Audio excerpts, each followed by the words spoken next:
दर्शक बंधु आज देश और राज्य में पेट्रोल और डीजेल नुआ मूल्य जारी कर सबुदिन पेट्रोल और डीजेल नुआ मूल्य निर्धारण कर पेट्रोल और डीजेल आम दैनंदिन जीवन में बहुत कम आसी थाए तेणु सबुदिन पेट्रोल और डीजेल सठिक मूल्य जाणी रखाटा गोटे भल कथा अटे। तेज केते रही आज सठिक मूल्य आसतु जाना।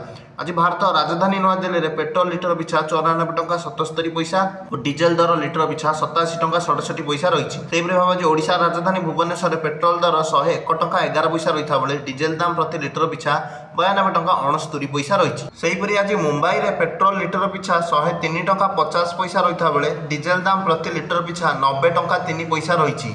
सेहीपरि भाव आज चेन्नई में पेट्रोल दर 100 टंका 90 पैसा रही बेले डीजेल दाम प्रति लिटर पिछा 92 टंका 49 पैसा रही।